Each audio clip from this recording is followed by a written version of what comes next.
வணக்கம் நண்பர்களே. தாவேக அரசு பதவியேற்ற உடனே அவர்கள் தாங்கள் கொடுத்த வாக்குறுதிகளை எப்படி நிறைவேற்ற போறாங்க அப்படின்னு எல்லாருமே ஆவலாக எதிர்பார்த்து காத்திருந்தாங்க. காரணம், அவர்கள் கொடுத்திருந்த வாக்குறுதி அது போல மாதம் ஒவ்வொரு பெண்ணுக்கும் 2500 ரூபாய், அதே போல ஒவ்வொரு குடும்பத்துக்கும் 6 சிலிண்டர்கள், ஆண்டுக்கு 6 எரிவாயு உருளைகள் அது இலவசமாக தரப்படும். அப்புறம் பிறந்த குழந்தைகளுக்கு தாய்மாமன் சீரு, அப்புறம் கல்யாணம் ஆகிற பெண்களுக்கு அண்ணன் சீரு, இப்படி ஏகப்பட்ட காஞ்சிபுரம் பட்டுப்புடவை, இப்படியெல்லாம் நிறைய வாக்குறுதிகளை அடிச்சு விட்டாங்க. ஆனா தேர்தலில் வெற்றி பெற்று முதலமைச்சர் ஆன பிறகு அது பற்றி எதையுமே விஜய் வாய் திறந்து பேசல. மாறாக எது எது எப்படி இருக்குன்னு போய் பார்த்தாதான் தெரியும், பார்த்த பிறகு நான் சொல்றேன், ஒரு வெள்ளை அறிக்கை வெளியிடப்படும் நிதிநிலை குறித்து அப்படின்னு சொல்லிட்டு நழுவிட்டார். அது அப்பவே எல்லாருக்கும் தெரியும். இது அவ்வளவுதான், அவர் கொடுத்த வாக்குறுதிகள் அத்தனையும் கோவிந்தா, அவர் கண்டிப்பா நிறைவேற்ற போறதுல, அது நிறைவேற்றவும் முடியாது, அது வேற விஷயம்.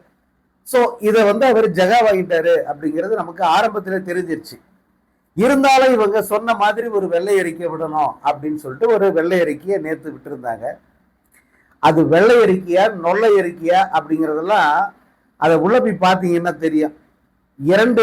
சில மாதங்களுக்கு முன்பு தமிழ்நாட்டின் நிதியமைச்சராக இருந்த மாண்புமிகு தங்கம் தென்னரசு அவர் ஒரு இடைக்கால பட்ஜெட் தாக்கல் செஞ்சிருந்தார்.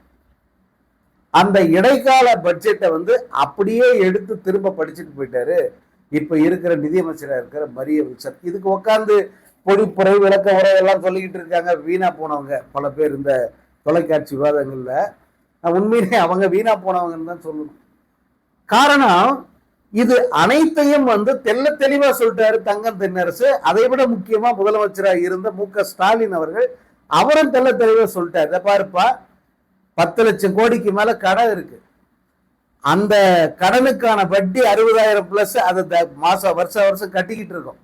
கூடவே அசலையும் சேர்த்து கட்டுவதற்கு வழி இருக்கான்னு பார்த்து அதையும் கட்டுறோம்.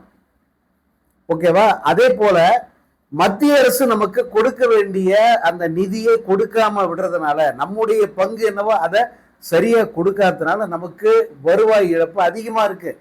நம்ம நினைச்ச மாதிரி செலவு பண்ண முடியாம போச்சு அப்படிங்கிறதையும் அவர் பதிவு பண்ணிட்டார். அது மட்டும் இல்லாம நமக்கு பிசிக்கல் டெபிசிட்னு சொல்ற அந்த நிதி அந்த பற்றாக்குறைங்கிறது இருக்கு.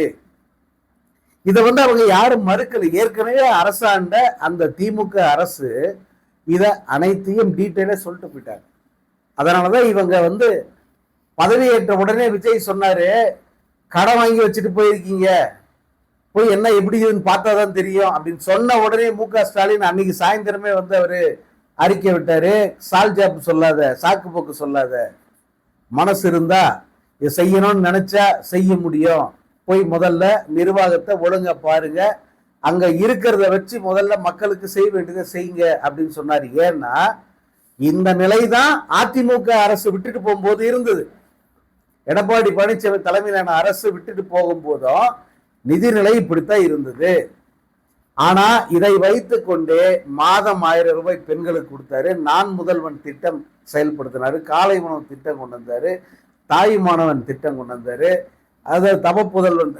தமிழ் புதல்வன் திட்டம் கொண்டு வந்தாரு, புதுமை பெண் திட்டத்துக்கு கொண்டு வந்தாரு. அதுக்கு எல்லாத்துக்கும் நிதி ஒதுக்குனாங்க, காசு கொடுத்தாங்க. மாசம் தங்கு தடை இல்லாமல் இவர்களுக்கு பணம் போய் சேர்ந்தது. அதுதான் பெரிய தப்பு. ஆக்சுவலா இதெல்லாம் செஞ்சிருக்க கூடாது. மு.க. ஸ்டாலின் அவர் செஞ்சுட்டாரு, செஞ்சதுதான் மிகப்பெரிய தப்பு. இப்போ அவரு இது எல்லாம் இந்த டெபிசிட், இந்த மாதிரி நிதி பற்றாக்குறை இதெல்லாம் வச்சுக்கிட்டு தான்டா நானும் இவ்வளவு தூரத்துக்கு இந்த மக்களுக்கு செஞ்ச, நீயும் நினைச்சா செய்ய முடியும், அதுக்கான வழியை பாரு, சாக்கு போக்கு சொல்லாத அப்படின்னு சொல்லிட்டு மு.க. ஸ்டாலின் முதல் நாள், அதாவது மே 10ஆம் தேதி ஒரு பதவியேற்றாருல, 10ஆம் தேதி பதவியேற்ற அன்னைக்கு சாயந்தரம் விட்ட அறிக்கை இது மு.க. ஸ்டாலின்.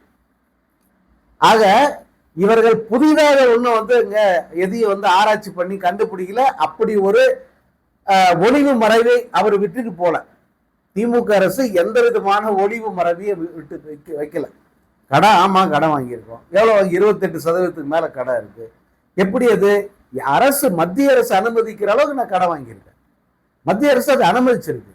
அவங்க அனுமதிக்கல, கடன் நமக்கு கிடைக்காது. கடன் யாரு கொடுக்குறாங்க? ஒன்றிய அரசு கிட்ட தான் கடன் வாங்குறோம். அல்லது வெளியிலிருந்து வாங்குற கடன். இந்த கடன் எல்லாம் வந்து ஒட்டுமொத்தமா அந்த 28% நம்முடைய ஜிடிபில 28% அளவுக்கு அதுக்குள்ள கடன் அமையணும். அப்படித்தான் அவர் கடன் வாங்கினார். சரி, இதை வாங்கி என்ன பண்ணாங்க? இந்த கடனை எல்லாம் வாங்கி மு.க. ஸ்டாலின் செலவு பண்ணிட்டாரா?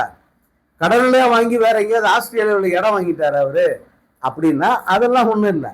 இந்த கடனை வாங்கி செலவு பண்ணது யாருன்னா அந்த மக்களுக்கு தான் செலவு. வாங்கி தின்னவங்க யாருன்னா ஓட்ட விசிலுக்கு போட்டாங்களே அவங்க தான் அதை வாங்கி தின்னவங்க. சரியா? எங்கேயும் போயிடல இந்த காசு, எங்கேயும் வந்து வேற உலகத்துல போய் யாரும் இன்வெஸ்ட் பண்ணிடல. முழுக்க முழுக்க இவ்வளவு கடன் பட்டும் அந்த கடன் தொகையை யாருக்காக செலவு செஞ்சிருக்காருன்னா தமிழ்நாட்டு மக்களுக்கான நலத்திட்டங்களுக்கு தான் மு.க. ஸ்டாலின் அரசு செலவு பண்ணியிருக்கு அப்படிங்கிற உண்மையை வந்து அவங்க சொல்றதில்ல. ஆக இவர்கள் புதிதாக ஒண்ணு வந்து கண்டுபிடிச்சிடல. எதுவுமே வந்து புதுசு இல்லை.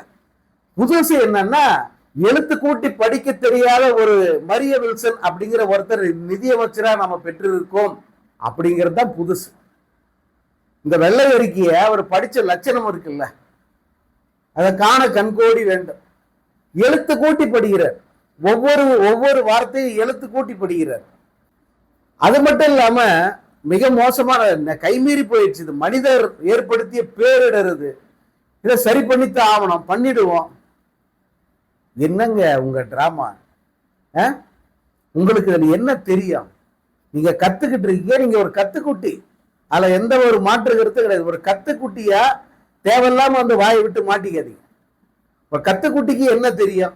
அதைத்தான் வந்து நீங்க இந்த வெள்ளை அறிக்கை வெளியிடுன்ற பேர்ல உங்களை நீங்களே எக்ஸ்போஸ் பண்ணிக்கிட்டீங்க. மரிய வில்சனுடைய நிதி அறிவு என்ன, எக்கனாமிக் சென்ஸ்ன்றது என்ன அப்படிங்கறது இந்த வெள்ளை அறிக்கை படிச்ச விதத்திலே நம்ம வந்து தெரிஞ்சுக்கிட்டோம். ஸோ இது ஒரு ஏமாற்று வேலை, இது ஒரு கண் துடைப்பு. சட்டசபை கூட்டம் நாளைக்கு தொடங்க போகுது. அதுக்கு முன்னாடி அவசரமா இந்த வெள்ளை அறிக்கையை, அதாவது தங்கம் தென்னரசு வெளியிட்ட இடைக்கால நிதிநிலை அறிக்கையை வந்து அப்படியே வந்து திரும்ப பெயிண்ட் அடிச்சு இவங்க சொந்தமா வந்து ஏதோ தயாரிச்ச மாதிரி வந்து இவங்க ஒரு வெள்ளை அறிக்கை வந்து வெளியிட்டாங்க. அதாவது பிடிஆர் பழனிவேல் தியாகராஜன் 2021 ஒரு வெள்ளை அறிக்கை வெளியிட்டாரு. அந்த வெள்ளை அறிக்கையோ அப்புறம் கடைசியா வந்து தங்கம் தென்னரசு வெளியிட்ட இடைக்கால நிதிநிலை அறிக்கை, இது இரண்டையும் சேர்த்து இவங்க ஒரு புதுசா தாவை கவுட வெள்ளை அறிக்கை அப்படின்னு வந்து அவங்க படிச்சிருக்காங்க. இதுல நத்திங் நியூ. இது முழுக்க முழுக்க எல்லாருக்கும் தெரிஞ்ச உண்மை. யாராவது ஷாக் ஆனாங்களா? இந்த வெள்ளை அறிக்கை படிச்சார சரி, ஜனங்களை விடுங்க, அவங்களுக்கு தேவை என்ன, இதெல்லாம் தேவையில்லை. நீங்க என்ன செய்ய போறீங்க, கொடுத்து வகிறதே காப்பாத்துவீங்களா மாட்டீங்களா, இதை மட்டும்தான் மக்களுடைய கவலை. ஆனா ஓரளவுக்காவது விஷயம் தெரிஞ்சவன் படிச்சவன் இந்த நிதிநிலை அறிக்கையில் உள்ள இருக்கிற விஷயங்களை தெரிஞ்சவன் யாராவது இதை கேட்ட உடனே ஷாக் ஆனாங்களா, அதிர்ச்சி அடைஞ்சிட்டாங்களா? இல்ல. ஏன்னா அவங்க எல்லாருக்கும் தெரியும். ஏற்கனவே இந்த அரசு ஏற்கனவே இருந்த அரசு அதெல்லாத்தையும் வெளிப்படையா சொல்லிட்டாங்க. மத்திய அரசு ஒத்துழைக்கலைங்க, எல்லாத்துக்கும் மாநில அரசே செலவு பண்ண வேண்டியிருக்கு. மெட்ரோ ரயில் திட்டம் எவ்வளவு பெரிய திட்டம், எத்தனை 1000 கோடிகள் பிடிக்கிற திட்டம். அந்த திட்டத்துக்கான செலவு தொகையை உடனுக்குடனே தேவைப்படுகிற நேரத்திலெல்லாம் இந்த ஒன்றிய அரசு கொடுக்காம கழுத்தறுத்துச்சு. அந்த நேரத்திலெல்லாம் மாநில அரசே தன்னுடைய நிதியை கொண்டு இந்த பணிகளை தடையில்லாம நடத்திக்கிட்டே வந்து இன்னைக்கு 2 பேஸ் வந்து முடிகிற ஸ்டேஜில் நிக்குதுன்னா அதுக்கு காரணம் என்ன? திமுக அரசு அன்னைக்கு இருக்கிற நிலையை பயன்படுத்தி அவர்கள் இருந்த நிதியை வச்சே வந்து சமாளிச்சாங்க.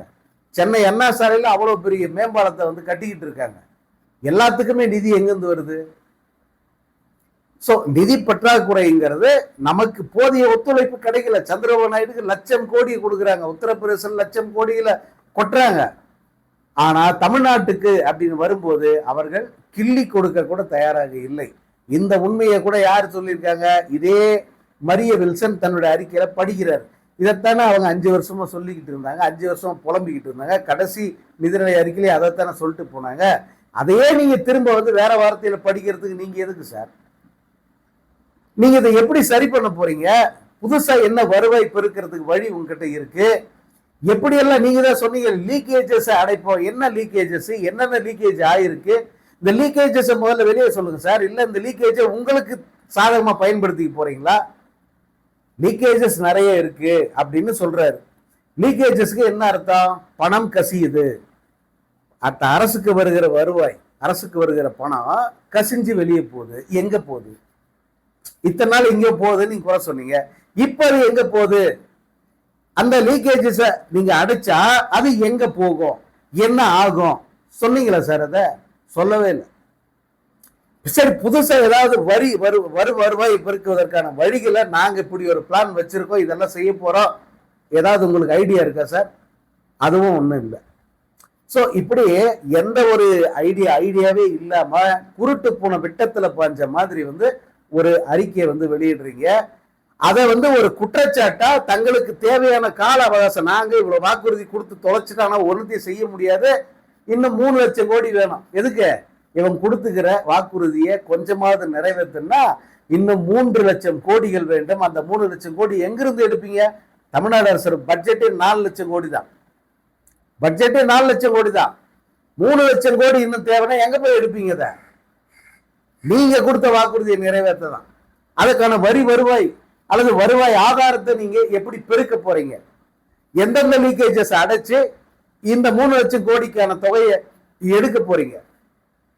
இப்படி எதையுமே சொல்லாம ஒரு நொல்ல அறிக்கை படிச்சுட்டு அதை ஒரு பெரிய சாதனை மாதிரி பீத்திக்கிட்டு அதுக்கு இந்த தமிழ்நாட்டு ஊடகங்கள் கொடுக்குற முக்கியத்துவம்லாம் இருக்க ரொம்ப கன்றாவியே இருக்கு. கேட்க சகிக்கல.